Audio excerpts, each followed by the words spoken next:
Hello dear student, CG वेब aspirant के इस यूट्यूब चैनल में आप सबका स्वागत है। हम आर्थिक सर्वेक्षण का अध्ययन कर रहे हैं और आर्थिक सर्वेक्षण के इस अध्याय में कृषि एवं संबंध सेवाओं के बारे में हम बात कर रहे हैं, जिसका ऑलरेडी 1 से 2 वीडियो डला हुआ है क्योंकि ये चैप्टर बहुत बड़ा है, इसीलिए 3 से 4 वीडियो इसको बनेगा। तो आज जो है हम कृषि विपणन पढ़ेंगे, साथ ही जो वानिकी है, उद्यानिकी है, उसके बारे में अपन जो है अध्ययन करेंगे। चलिए तो विस्तार पूर्वक इसका अध्ययन करते हैं। सबसे पहले हम बात करेंगे कृषि विपणन के बारे में। तो इसमें आपको क्या याद रखना है दोस्तों कि कृषि उत्पादन के सुनियोजित विपणन में कृषि उपज मंडियों का विशेष योगदान रहता है। ठीक है, छत्तीसगढ़ राज्य में वर्तमान में आप 69 कृषि उपज मंडियां है, ये बात आप जानते हैं, और 121 उप मंडियां है। ठीक है, इस बात को ध्यान रखेंगे। 2 डेटा आपके लिए इंपॉर्टेंट है, ठीक है, क्योंकि एग्जाम में इसको पूछा जाता है। आप देखे होंगे एग्जाम का, अगर पेपर दिए होंगे तो डायरेक्ट इसको पूछा गया है, कई बार पूछा जाता है। तो वर्तमान में 69 कृषि उपज मंडियां और 121 जो है उप मंडियां कार्यरत है। ठीक है, मंडी समितियों का मुख्य उद्देश्य क्या होता है कि कृषकों को शोषण से बचाना, समय अवधि को उनको उपज का उचित मूल्य दिलाना एवं विपणन की सुविधाएं क्या करना, उपलब्ध कराना, इसका जो है कार्य होता है उपज मंडियों का। ठीक है, अब हम बात करते हैं राष्ट्रीय बाजार। तो हमारे छत्तीसगढ़ में ना याद रखेंगे कि 20 कृषि उपज मंडियों को ना राष्ट्रीय कृषि बाजार पोर्टल से चिन्हांकित करके ऑनलाइन जो है उसमें क्रय विक्रय जो है प्रारंभ किया जा चुका है। याद रखेंगे कितना, 20। ठीक है, तो इसमें आप याद रखेंगे कि प्रधानमंत्री भारत सरकार द्वारा देश के चयनित 585 कृषि उपज मंडियों को राष्ट्रीय कृषि बाजार से जोड़ने का निर्णय लिया गया है। ठीक है, कितने को, इंडिया के तौर पर अगर देखें, इंडिया के सापेक्ष अगर हम बात करते हैं तो 585 कृषि उपज मंडियों को, ठीक है, राष्ट्रीय कृषि बाजार से जोड़ने का निर्णय लिया गया है। इसके तहत जो है हमारे छत्तीसगढ़ के 14 है ना, 14 मंडियों, जिसमें है नवापारा, राजनांदगांव, कवर्धा, कुरूद, रायपुर, दुर्ग, धमतरी, भाटापारा, राजिम, बालोद, बिलासपुर, मुंगेली, रायगढ़ एवं जगदलपुर के कृषि उपजों को क्रय विक्रय राष्ट्रीय कृषि बाजार के माध्यम से किया जा रहा है। मतलब ये ऑलरेडी जुड़ चुका है। इसके अलावा जो 6 है, जैसे कांकेर, सरायपाली, बेमेतरा, कटघोरा, अंबिकापुर एवं जसपुर, इसको मार्च 2023 से जो है जोड़ लिया गया है। अब 14 और 6 दोनों को मिलाकर टोटल 20, 14 प्लस 6, ये दोनों को मिलाकर टोटल 20, जो 20 जो उपज मंडियां है उसको कृषि राष्ट्रीय कृषि बाजार से क्या कर लिया गया है, जोड़ लिया गया है। और यहाँ जो खरीदी बिक्री है वो ऑनलाइन माध्यम से होता है। तो याद रखेंगे छत्तीसगढ़ की इतना 20, और इंडिया के तहत हम बात करें तो 585 को राष्ट्रीय कृषि बाजार से जोड़ने का निर्णय लिया गया। इस बात को ध्यान रखेंगे। ठीक है, तो छत्तीसगढ़ से 20 इसमें शामिल है, इसको भी आपको विशेष रूप से ध्यान रखना है। अब हम बात करते हैं एक मार्क नेट पोर्टल। ठीक है, तो विपणन एवं निरीक्षण निदेशालय भारत सरकार द्वारा marketing research and information network योजना मंडी उप मंडियों को कंप्यूटर उपलब्ध कराने जाने के फलस्वरूप एक मार्कनेट के पोर्टल पर माह अगस्त 2006 से, याद रखेंगे अगस्त 2006 से जानकारी प्रेषित करने के निर्देश प्राप्त हुए हैं। वर्तमान में अपन जानते हैं 69 कृषि उपज मंडियां, 118 उप मंडियों की दैनिक आवक एवं भाव की जानकारी एक मार्क नेट पोर्टल पर नियमित रूप से प्रेषित की जा रही है। टोटल कितना उप मंडियां है, 121, जिसमें से 118, याद रखें कितना, 118 ऐसी उप मंडियां हैं जो एक मार्क नेट के पोर्टल पर नियमित रूप से क्या है, उनको जानकारी जो है दैनिक आवक जो भाव है उसका जो जानकारी है वो प्रेषित करता है। ठीक है, याद रखेंगे। तो 69 जो कृषि उपज मंडियां हैं और 118 उप मंडी, 121 टोटल है, लेकिन इसमें से 118 ही अभी जो है एक मार्क नेट पोर्टल से क्या है, नियमित रूप से जानकारी जो है प्रेषित करता है दैनिक भाव का। ठीक है, अब हम बात करते हैं एग्री मंडी सॉफ्टवेयर। ठीक है, एग्री मंडी सॉफ्टवेयर, तो छत्तीसगढ़ राज्य कृषि विपणन बोर्ड द्वारा राष्ट्रीय सूचना विज्ञान केंद्र के माध्यम से विभागीय सॉफ्टवेयर क्या किया गया है, तैयार किया गया है।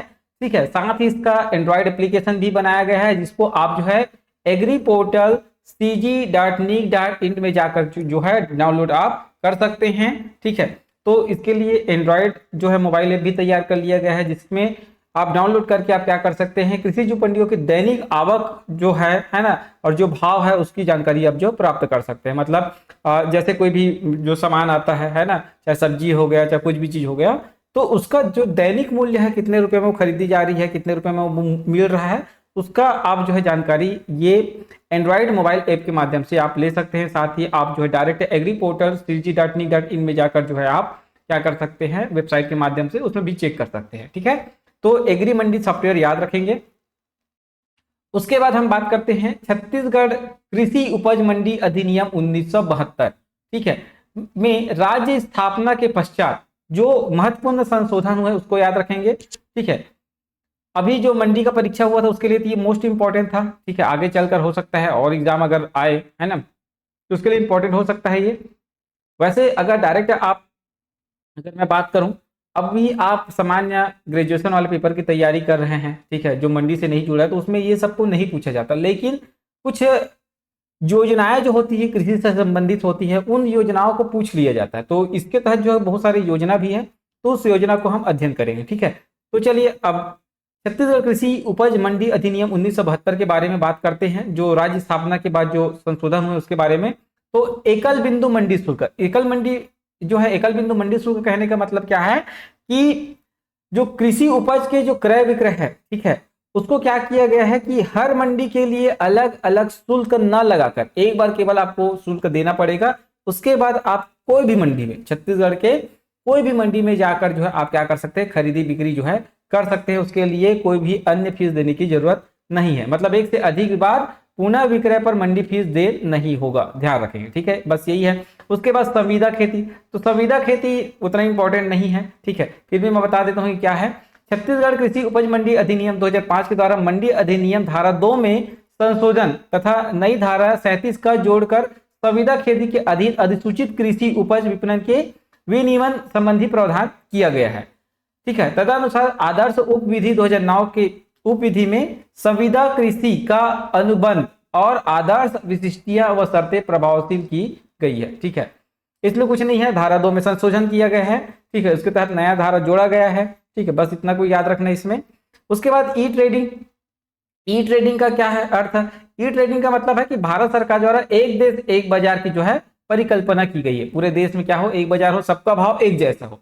इसके तहत जो है राष्ट्रीय कृषि बाजार ई नाम पोर्टल जो है लॉन्च किया गया है। अभी आप जानते हैं छत्तीसगढ़ में जो 20 कृषि उपज मंडियां हैं, ठीक है, उसको इसके तहत जो है क्या कर लिया गया है, जोड़ा गया है। आप जानते हैं, अभी थोड़ा देर पहले आपको बताया मैं, तो इंडिया में 585 को इसके तहत जोड़ने का लक्ष्य रखा गया है, जिसमें से हमारे छत्तीसगढ़ के कितने हैं, 20। ठीक है, और इसी को राष्ट्रीय कृषि बाजार ई नाम पोर्टल संचालित किया जा रहा है, जिसके माध्यम से ई नाम से जुड़ी मंडियों में विक्रेता अपनी कृषि उपज को क्रेता व्यापारी को ऑनलाइन विक्रय कर ऑनलाइन भुगतान क्या कर सकता है, प्राप्त कर सकता है।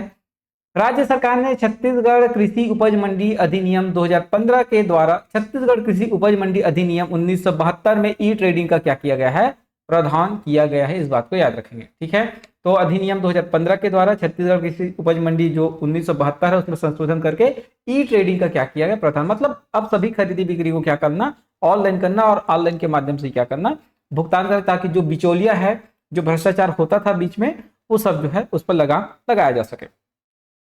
छोटा व्यापारी, ठीक है, अब छोटा व्यापारी कहने का मतलब क्या है, इसमें एक स्टॉक मेंटेन करने का लिमिट था कि आप जो है इतनी ही स्टॉक मेंटेन कर सकते हैं। ठीक है, एक अगर छोटा व्यापारी है तो उसमें जो है परिभाषा में संशोधन किया गया। पहले क्या होता था कि किसी एक समय में स्टॉक में विभिन्न प्रकार की अधिसूचित कृषि उपज 10 क्विंटल या कोई एक अधिसूचित कृषि उपज 4 क्विंटल से अधिक नहीं रख सकता था। ठीक है, 10 क्विंटल और 4 क्विंटल से ज्यादा नहीं रख सकता। तो मतलब जो चावल वगैरह है उसको 10 क्विंटल, जो तेल है, खाद्य सामग्री है, तेल है ना, तिल है, दलहन है, तिलहन है, उसको 4 क्विंटल से ज्यादा आप नहीं रख सकते थे। अब उसके स्थान पर क्या कर दिया गया, एक प्रावधान बनाया गया भाई कि आप जो चावल वगैरह है, जो खाद्य है चावल वगैरह, उसको 20 क्विंटल और जो तिलहन दलहन है उसको 10 क्विंटल रखने का प्रावधान किया गया है। ठीक है, अब इसमें भी प्रावधान है कि एक दिन में आप जो खरीदेंगे, ठीक है, एक दिन में आप जो खरीदेंगे, एक दिन में 4 क्विंटल धान्य से और 2 क्विंटल जो है तिलहन दलहन आप खरीद सकते थे, जिसको बढ़ाकर क्या किया गया है, एक दिन में आप जो है 10 क्विंटल धान्य और या तिलहन दलहन तथा तंतु फसलों को मिलाकर 5 क्विंटल क्रय करने का प्रावधान किया गया। इस बात को ध्यान रखेंगे एक छोटा व्यापारी को। ठीक है, अब उसके बाद अभिकर्ता, अभिकर्ता के परिभाषा को जो है संशोधन करके लाया गया है। पहले इसको क्या कहा जाता था, आड़तिया कहा जाता, आड़तिया, ठीक है।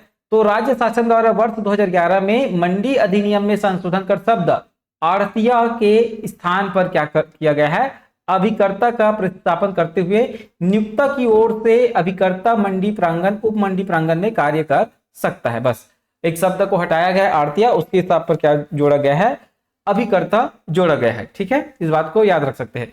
तो जो अभिकर्ता होगा अपने नियुक्ता से, जो नियुक्ति करने वाला है उससे 1% से या 20 रुपया जो भी कम हो उसमें जो है क्या कर सकता है, कमीशन प्राप्त कर सकता है, ठीक है। वैसे इतना अभी इसको याद रखने की जरूरत नहीं है।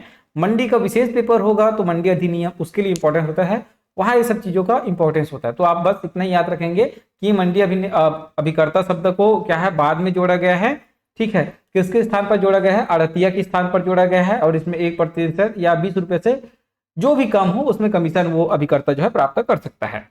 अब एकल पंजीयन, एकल पंजीयन तो छत्तीसगढ़ कृषि उपज मंडी अधिनियम 2005 के द्वारा मंडी अधिनियम में संशोधन कर किया जाकर एक से अधिक मंडी क्षेत्रों के लिए विशेष अनुज्ञप्ति का प्रावधान किया गया है। इस हेतु छत्तीसगढ़ कृषि उपज मंडी एक से अधिक मंडी क्षेत्रों के लिए विशेष अनुज्ञप्ति नियम 2007 जो है दिनांक 10 अप्रैल 2007 से लागू किया गया है। मतलब जो कृषि उपज मंडी 2007 जो है कब से लागू किया है, 10 अप्रैल 2007 से लागू किया गया है, ठीक है। उक्त प्रावधान के लागू होने से कोई भी व्यक्ति एक से अधिक मंडी क्षेत्रों के लिए प्रबंध संचालक छत्तीसगढ़ राज्य कृषि विपणन बोर्ड से पंजीयन प्राप्त कर एक से अधिक मंडी क्षेत्र में क्या कर सकता है, व्यापार कर सकता है, ठीक है। जो मैनेजर है, जो डायरेक्टर है, ठीक है, उनसे वो अनुमति प्राप्त कर क्या कर सकता है, एक जगह पंजीयन प्राप्त करते कोई भी मंडी में जो है वो जाके अपना सामान जो है क्रय विक्रय कर सकते हैं, व्यापार कर सकता है।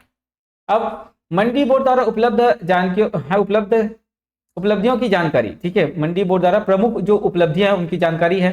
तो हाट बाजार का निर्माण, हाट बाजार, कितने हाट बाजार का निर्माण किया जा रहा है, ये इंपॉर्टेंट है, यहाँ से क्वेश्चन बनता है ना।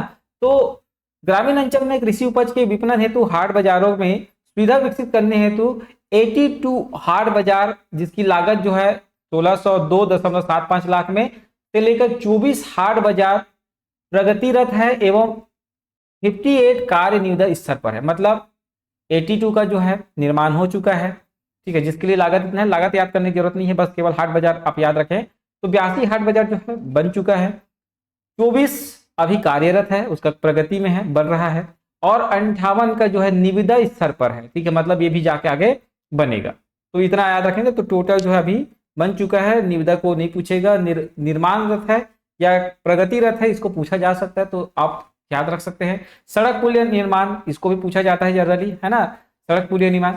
तो ग्रामीण सड़क एवं पुलिया निर्माण हेतु 262 कार्य लागत राशि इतना है ना, 5778.5 लाख जो है स्वीकृत है, जिसमें से 24 कार्य पूर्ण है, 53 कार्य जो है प्रगतिरत है एवं 185 जो है कार्य निविदा स्तर पर है। मतलब इसका अनुमति मिलेगा, ठीक है, उसके बाद वो भी जो है स्टार्ट हो जाएगा, ठीक। तो 262 जो है पुलिया सड़क निर्माण बनाना, इसको ध्यान रखेंगे, जिसमें 24 का काम पूर्ण हो चुका है और 53 जो है कार्य प्रगतिरत है।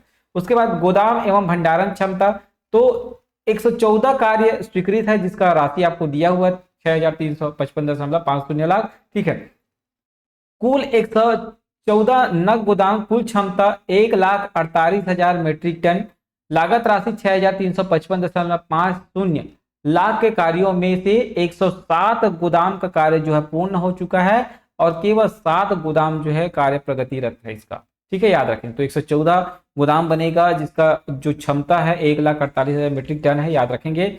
धान उपार्जन केंद्रों में शेड, ठीक है, शेड प्रति 200 मीट्रिक टन गोदाम, पक्के सड़क शेड युक्त चबूतरा के 342 केंद्रों में लागत राशि 8,935.03 लाख के कार्य स्वीकृत किया गया है।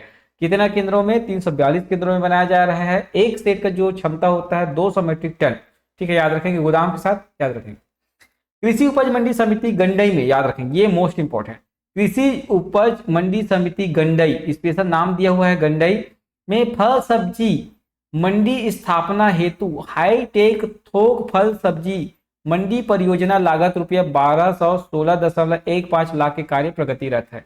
तो याद रखेंगे हाईटेक थोक फल है ना फल सब्जी मंडी परियोजना के तहत जो है गंडई में कृषि उपज मंडी और सब्जी मंडी की क्या किया जा रहा है, स्थापना किया जा रहा है, जिसका लागत मूल्य कितना है 1216.15 लाख। तो ये शब्द याद रखेंगे, ठीक है। हाईटेक मंडी कहाँ बनाया जा रहा है, तो गंडई में, याद रखेंगे, ठीक है। कृषि उपज मंडी समिति कुनकुरी जिला जसपुर में फल सब्जी मंडी स्थापना हेतु परियोजना लागत 272.16 लाख के कार्य जो प्रगतिशील है। इसके अलावा कृषि उपज मंडी समिति कुसमी जिला बलरामपुर में फल सब्जी मंडी विपणन मूल मंडी प्रांगण में सुविधाएं उपलब्ध कराने हेतु परियोजना लागत 484.6 लाख के कार्य। और कृषि उपज मंडी समिति दुर्ग के अंतर्गत कुम्हारी में, तो कहाँ कहाँ, गंडई, कुनकुरी, है ना, कुनकुरी जिला जसपुर, कुसमी जिला बलरामपुर और कुम्हारी जिला दुर्ग, ये 4 जगह जो है हाईटेक मंडी को आप याद रखेंगे, ठीक है, जिसमें जो है कार्य चल रहा है, ठीक है। और जो कुम्हारी है इसमें द्वितीय निविदा आमंत्रित की गई, याद रखेंगे, ठीक है। मतलब दूसरा है ये, ठीक है। कृषि उपज मंडी भाटापारा जिला बलौदा बाजार में नवीन मंडी लागत राशि कितना है 5427.77 लाख के निर्माण कार्य प्रगतिरत है। प्रदेश स्तर पर प्राथमिक कृषि साख सहकारी समितियों में किसान कुटीर प्रत्येक लागत 14 लाख के कुल 587 निर्माण कार्यों की स्वीकृति दी गई, जिसमें 352 पूर्ण है, 235 जो है प्रगतिरत है। तो उसको याद रखने की जरूरत नहीं है, बस आप जो है हाईटेक मंडी को याद रखेंगे, वो मोस्ट इंपॉर्टेंट है, ठीक है। चलिए अब उद्यानिकी एवं प्रक्षेत्र वानिकी, ठीक है, तो याद रखेंगे छत्तीसगढ़ राज्य में उद्यानिकी फसलों के क्षेत्रफल एवं उत्पादन में वृद्धि करने हेतु उद्यानिकी विभाग द्वारा फल सब्जी मसाला पुष्प एवं औषधि पौधे विकास परियोजना क्रियान्वित की जा रही है। विभाग के अंतर्गत 136 उद्यान रोपनी, 2 सब्जी बीज प्रगुणन क्षेत्र कहाँ कहाँ, बाना रायपुर और राजपुर दुर्ग है, ठीक है, याद रखेंगे कितना, 2 सब्जी बीज प्रगुणन प्रक्षेत्र, याद रखेंगे, इसको पूछा जा सकता है। तो सब्जी बीज प्रगुणन प्रक्षेत्र कहाँ कहाँ है, तो आप याद रखेंगे 2 नाम, एक बाना रायपुर में है ना, बाना गुमा रायपुर, और दूसरा है राजपुर दुर्ग, ठीक है। अब याद रखेंगे कि किसका उत्पादन कितना कितना हुआ है, तो आपको उत्पादन का तो जो क्वांटिटी उसको याद नहीं रखना है, किसका उत्पादन सबसे ज्यादा हुआ और किसका उत्पादन सबसे कम हुआ, इसका क्रम पूछता है, तो उसको भी ध्यान रखना है। तो चलिए देखते हैं, अगर इस टेबल को आप ध्यान रखेंगे, ठीक है, तो उत्पादन देखते हैं, उत्पादन तो 24-25 में देखो सबसे ज्यादा उत्पादन किसका हुआ है, सब्जी का 4000 है ना, 6486.903 मेट्रिक टन किसका है उत्पादन, तो सब्जी का सबसे ज्यादा उत्पादन है, याद रखें किसका उत्पादन है, सब्जी का, सब्जी का उत्पादन सबसे ज्यादा है। सब्जी के बाद जो है किसका उत्पादन दिख रहा है आपको, फल का, किसका उत्पादन है, फल का, तो सब्जी के बाद क्या आएगा, फल आएगा, ठीक है।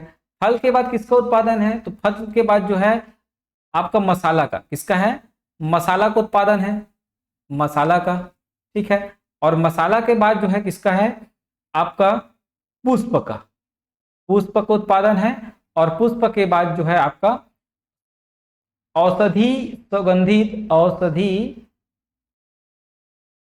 एवं सुगंधित फल फसल, सुगंधित गंधित फसल, ठीक है, फसल, तो इसको याद रखेंगे, ठीक है। तो सबसे ज्यादा उत्पादन जो हुआ है सब्जी का हुआ है, फिर फल का, फिर मसाला, फिर पुष्प, फिर औषधि एवं सुगंधित फसल, इसको आप ध्यान रखेंगे, मोस्ट इंपॉर्टेंट है, ठीक है। इसको पूछा जाता है, इसका क्रम आप जनरली देखे होंगे, आपको क्रम में इसको जमाने को पूछा जाता है, तो मोस्ट इंपॉर्टेंट है। अगर आप एडीओ की तैयारी कर रहे हैं तो उसमें तो यहाँ से क्वेश्चन बनना स्वाभाविक है, तो आप याद रखेंगे, ठीक। नदी कछार तटों पर लघु सब्जी उत्पादक समुदाय को प्रोत्साहन योजना, ठीक है, योजना है, कुछ योजना के बारे में बात करते हैं, ठीक है। तो नदी कछार तटों पर लघु सब्जी उत्पादक समुदाय को क्या है, योजना, उसके लिए जो है प्रोत्साहन देना है। जो नदी कछार पर बसे हुए लोग होते हैं, जो सब्जी को उत्पादन करते हैं नदी किनारे, है ना, तो जो लघु एवं सीमांत कृषक होते हैं, तो उनको क्या करना है, योजना है, उनको प्रोत्साहन देना है। तो उसके लिए कुछ जो है जो लाभान्वित है ना, लाभान्वित करने वाले जैसे अनुदान वगैरह देना, ठीक है। तो इसके तहत जो है कुछ योजना बनाई गई है, तो उस योजना को अपन जानते हैं। तो नदी कछार तटीय क्षेत्रों में खेती करने वाले बीपीएल एवं लघु सीमांत कृषकों को लाभान्वित करने के लिए योजना है, जिसमें प्रति हितग्राही न्यूनतम 0.25 हेक्टेयर एवं अधिकतर 4 हेक्टेयर पर क्षेत्र हेतु लाभ देने का प्रावधान है, याद रखेंगे। ठीक है, 0.40 हेक्टेयर क्षेत्र के लिए अनुमानित लागत राशि 9400 पर 25% का अनुदान है। ठीक है, 25 बोलते 50% का अनुदान है, जिसका अधिकतम राशि कितना है 4700 रुपया। मतलब अगर कोई भी जो किसान है ना, जो छोटे कृषक है, जो बीपीएल परिवार से संबंधित है, लघु है ना, लघु सीमांत कृषक है, जो नदी किनारे क्या है फसल का उत्पादन करता है, और वो जो है अगर 9400 से लेकर 10,000 तक, आप ये मान के चलिए 10,000 तक अगर वो लागत लगाता है, तो उस 10,000 का 50%, कहने का मतलब 9400 का 50%, या अधिकतम राशि कितना सब जो देगा 4700 रुपये। ठीक है, कितना राशि 4700 रुपये जो है उसको अनुदान के रूप में मिलेगा, मतलब गवर्नमेंट उसको 4700 रुपये वापस कर देगी। कहने का मतलब है फिर बाकी जो बचा राशि है वो उसका जो है लागत हो जाएगा, समझो। ठीक है, तो वही है, मान लो इसको मैं आप ऐसा समझिए कि 10,000 रुपये आप लागत लगाए हैं, तो 10,000 में 5,000 सरकार आपको दे देगी, 5,000 आपका लगा। इस प्रकार से आप इसको समझ सकते हैं। ठीक है, वर्ष 2024-25 में राशि रुपये 191.00 लाख एवं भौतिक लक्ष्य 1625.5 लाख हेक्टेयर लक्ष्य निर्धारित किया गया है। ठीक है, जिसके विरुद्ध जो है 220.04 हेक्टेयर भौतिक लक्ष्यों की पूर्ति की जा चुकी है। मतलब अब सरकार इन सबको पैसा देने के लिए कितना लक्ष्य निर्धारित की है, कितना लाख हेक्टेयर के उत्पादन को, 1625.5 लाख हेक्टेयर को, जिसके तहत इस है ना, इसके विरुद्ध जो है 220.04 जो हेक्टेयर भौतिक लक्ष्य है उसकी पूर्ति की जाए। मतलब इन लोगों को क्या है, उनका पैसा दिया जा चुका, आप ऐसा इसको समझ सकते हैं। उसके बाद राज्य पोषित सूक्ष्म सिंचाई योजना, ठीक है, जो ड्रिप के माध्यम से जो सिंचाई करते हैं उस योजना के बारे में किया जा रहा है। तो ये योजना को कब से संचालित है, ये योजना ड्रिप सिंचाई योजना बहुत पहले से संचालित है, इसको एग्जाम में कई बार पूछा गया है। ठीक है, तो ये जो है 13-14 से जो है संचालित हो रही है, संपूर्ण जिले में, राज्य के सभी जिलों में ये योजना लागू है। ठीक है, अब इसमें जो लघु एवं जो सीमांत कृषक है उनको 55% का अनुदान मिलता है, और जो बड़े कृषक है उसको 45% का जो है क्या है अनुदान मिलता है। इस बात को आप ध्यान रखेंगे, बस इतना को याद रखें, क्योंकि इसमें डायरेक्ट कितने प्रतिशत का अनुदान दिया जाता है ये क्वेश्चन पूछा जाता है, तो ये मोस्ट इंपॉर्टेंट है।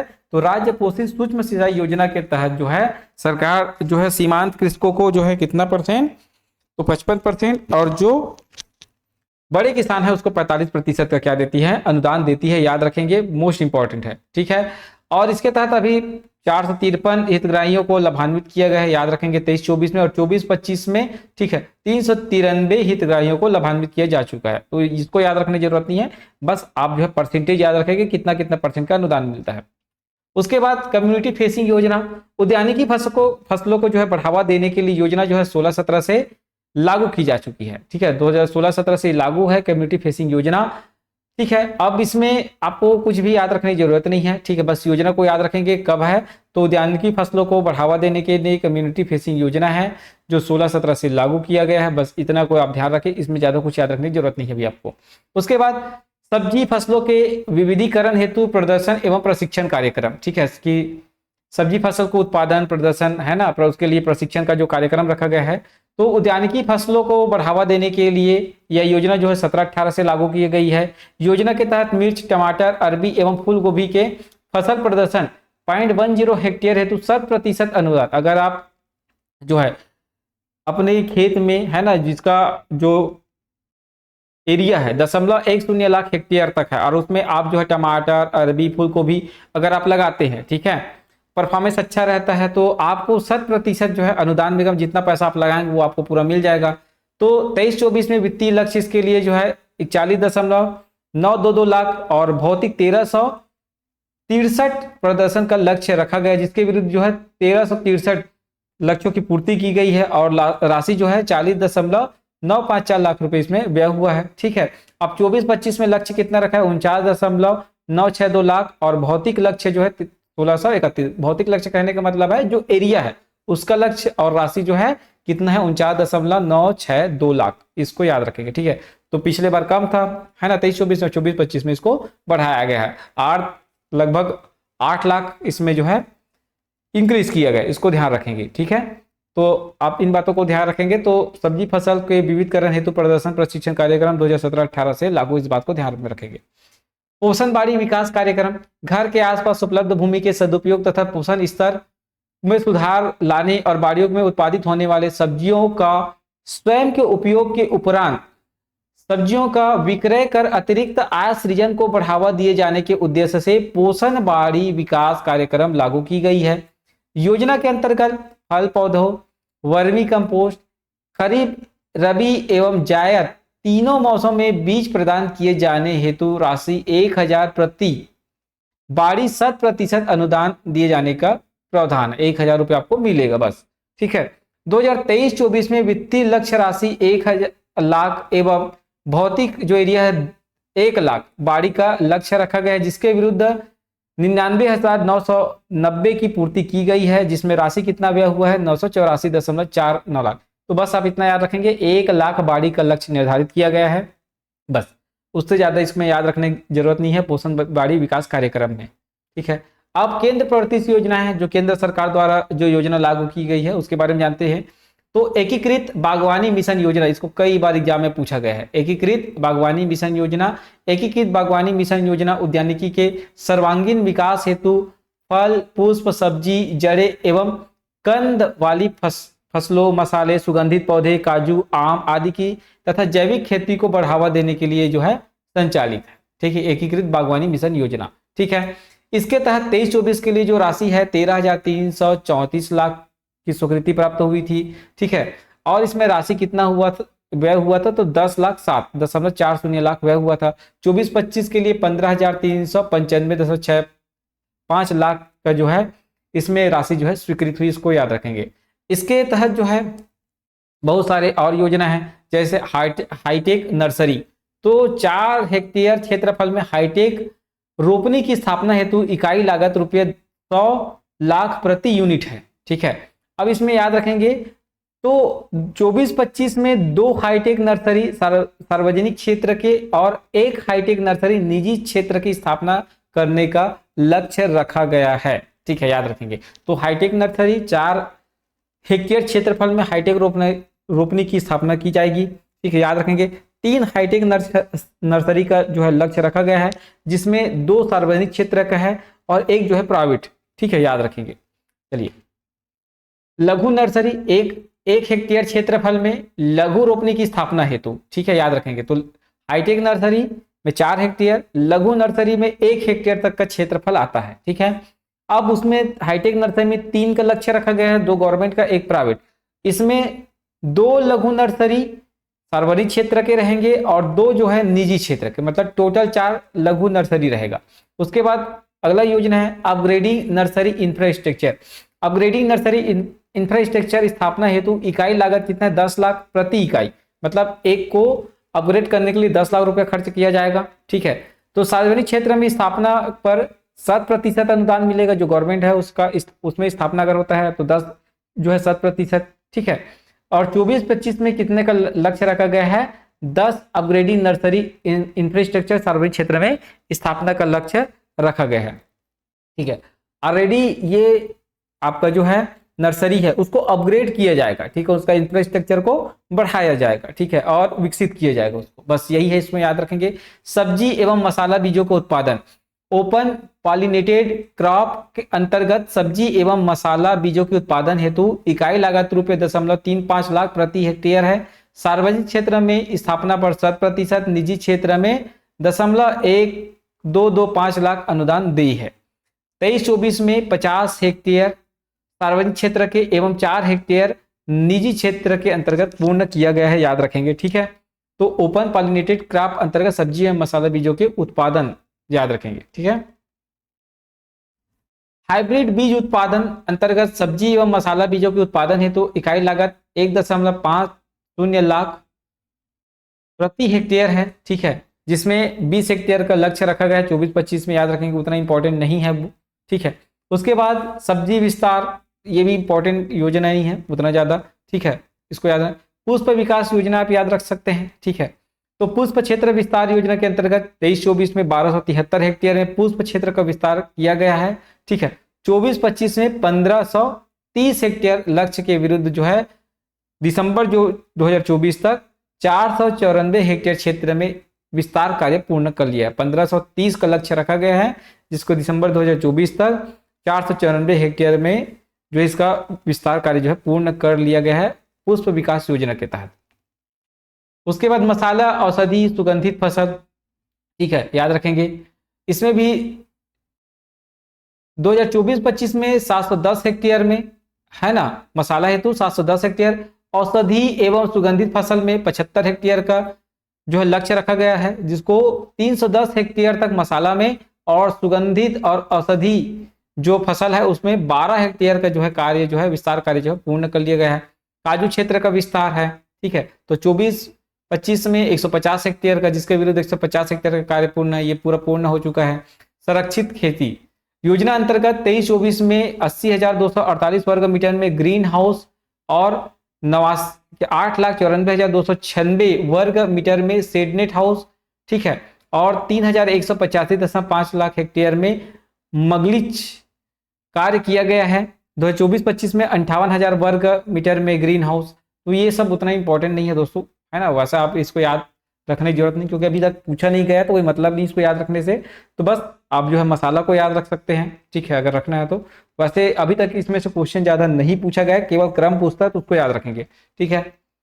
मधुमक्खी पालन को आप याद रख सकते हैं, ठीक है, मधुमक्खी पालन, तो इसमें आप जो है देख सकते हैं, ऐसा कोई लक्ष्य आप याद, इतना डाटा जो है आप याद रखने की जरूरत नहीं है आपको, ठीक है। मधुमक्खी पालन योजना चल रहा है, उद्यानिकी यंत्रीकरण योजना चल रहा है, बस इसको याद रखें। मानव संसाधन विकास योजना है, पैक हाउस है, ठीक है, तो पैक हाउस, ये सब अभी तक एग्जाम में नहीं पूछा गया, तो मेरे हिसाब से ये मुझे लगता है कि उतना इंपॉर्टेंट नहीं है। कोल्ड स्टोरेज, 8 जो है कोल्ड स्टोरेज की स्थापना का लक्ष्य रखा गया है, इसको भी ध्यान रखेंगे। प्रधानमंत्री कृषि सिंचाई योजना, ठीक है, ये इंपॉर्टेंट है, ठीक है, प्रधानमंत्री कृषि सिंचाई योजना, तो ये इंपॉर्टेंट है, इसको आप देख सकते हैं, ठीक है, ये केंद्र सरकार की योजना है। कम पानी में अधिक से अधिक जो है सिंचाई की योजना है, ठीक है। इसमें लघु एवं सीमांत वर्ग के कृषकों के लिए केंद्र सरकार और छत्तीसगढ़ राज्य सरकार के द्वारा कुल 55% एवं बड़े कृषकों के लिए 45% का अनुदान दे है। मैं आपको बताया डिस सिस्टम के तहत जो लघु सीमांत कृषक है उसको 55% और जो बड़े कृषक है उसको 45% का अनुदान जो है दिया जाता है, ठीक है। अब इसमें याद रखेंगे, योजना के अंतर्गत 23-24 में 4,855 हितग्राही को 5,312.57 हेक्टेयर में ड्रिप तथा 2,262.99 हेक्टेयर में स्प्रिंकलर प्रतिस्थापित कर 2,531 हितग्राहियों को लाभान्वित किया गया है। वर्ष 2024-25 में लक्ष्य निरंक है, ठीक है, मतलब कोई लक्ष्य नहीं है 24-25 के लिए, याद रखेंगे, ठीक है। तो इसमें कोई भी लक्ष्य नहीं है, बस इतना याद रखेंगे, 55% और 45%। उसके बाद राष्ट्रीय कृषि विकास योजना, ठीक है, ये भी केंद्र सरकार की योजना है, आप जानते हैं, ठीक है, और इसमें वही जितना भी पढ़ाया आपको पीछे वही सब दिया हुआ है, इसको भी बस याद रखेंगे कि राष्ट्रीय कृषि विकास योजना है, जो कृषि क्षेत्र का विकास करने के लिए जो है केंद्र सरकार की बहुत सारी योजना है, ठीक है, तो उसको भी इसमें अब कुछ भी डाटा याद रखने की जरूरत नहीं है। अब इसमें आपको क्या याद रखना है, इसमें कोई भी चीज अभी याद रखना नहीं है आपको, ठीक है, तो जो चीज याद रखने का वो चीज मैं बता रहा हूँ, क्योंकि एग्जाम के दृष्टिकोण से हमको पढ़ना है, हर डेटा आप याद नहीं रख सकते, तो हर डेटा को याद रखने की जरूरत नहीं है। National mission on edible oil, ये केंद्र सरकार की योजना, बस योजना को आप जान लीजिए कि केंद्र सरकार द्वारा कौन कौन सी योजना है। National mission on edible oil, है ना, या ऑयल पंप योजना है। प्रधानमंत्री फसल बीमा योजना आप जानते हैं, ठीक है, ठीक, तो जो प्रधानमंत्री फसल बीमा योजना है, अगर फसल की नुकसान होता है, ठीक है, प्राकृतिक मौसम की परिस्थितियों के कारण, ठीक है, तो उसके लिए जो है केंद्र सरकार योजना बहुत पहले से योजना चल रही है, आप जानते हैं, ठीक है, हर साल किसानों से जो है बीमा कराया जाता है। और उसके बाद याद रखेंगे NMSA अंतर्गत पुनर्गठित राष्ट्रीय एवं बांस मिशन, यह केंद्र सरकार की योजना है, ठीक है। योजना का उद्देश्य कृषकों को के अतिरिक्त आय हेतु गैर वन सरकारी एवं निजी भूमि में बांस का क्षेत्र का विस्तार कर जलवायु परिवर्तन प्रभाव को कम करना एवं कृषकों के प्रक्षेत्र में उत्पादित बांस के बेहतर मूल्य संवर्धन के कार्य तथा उत्पादित बांस को लंबे समय तक सुरक्षित रखने हेतु प्रसंस्करण को बढ़ावा देना, साथ ही बांस के विभिन्न मूल्य संवर्धित उत्पाद बनाने हेतु कारीगरों को नवीन तकनीक का प्रशिक्षण एवं बांस के बाय प्रोडक्ट बनाने वाले कारीगरों को नवीन मशीन उपकरण हेतु आर्थिक सहयोग प्रदान करना। मतलब जो भी किसान है अपने जो निजी भूमि पर बांस लगाए, जिससे जो जलवायु परिवर्तन होता है ना, जिसके कारण जो प्राकृतिक आपदा वगैरह आता है उसको कम किया जा सके, ठीक है। साथ ही जो बांस आप उत्पादित किए हैं उसके जो क्वालिटी है उसको बेहतर बनाना, उससे जो उत्पाद निकलेगा है ना, उसके लिए नवीन तकनीक का प्रशिक्षण देना, उसको प्रोडक्ट बनाना, जैसे कागज वगैरह बनता है उसको बढ़ावा देना इसका मेन उद्देश्य है। ठीक है, 23-24 में 200 हेक्टेयर के का लक्ष्य रखा गया था, जिसके विरुद्ध 187 हेक्टेयर में कुल 1047 कृषकों के प्रक्षेत्र पर बांस रोपण का कार्य कराया गया है। ठीक है, 23-24 में। 24-25 में कृषकों के प्रक्षेत्र पर ब्लॉक बाउंड्री प्लांटेशन हेतु 691.00 हेक्टेयर एवं पंचायत की भूमि में हाई डेंसिटी बांस रोपण हेतु 4 हेक्टेयर का लक्ष्य रखा गया है। ठीक है, टोटल आप मान के चलिए 695 हेक्टेयर का लक्ष्य रखा गया है, जिसमें कृषक के जो बाउंड्री वगैरह है उसमें और साथ ही जो पंचायत की जो भूमि है उसमें टोटल मिला के कितना 695 हेक्टेयर का लक्ष्य है। ये रहा दोस्तों कृषि विपणन और उद्यानिकी से संबंधित कुछ फैक्ट जो आपको याद रखने चाहिए। उम्मीद करता हूँ वीडियो आपको पसंद आ रहा है, बहुत दिनों बाद ये वीडियो मैं आज रिकॉर्ड कर पाया। अब कोशिश रहेगा कि रेगुलर मैं आपको वीडियो दे पाऊँ। ठीक है, तो जो डेटा इंपॉर्टेंट है उसको मैं बता दिया एग्जाम के दृष्टिकोण से। ठीक है, आगे जो है अपन अन्य टॉपिक पर भी चर्चा करेंगे और उसमें जो जो इंपॉर्टेंट डेटा है आपके लिए जो मैं आपको प्रस्तुत करूंगा। आज के लिए बस इतना ही, धन्यवाद।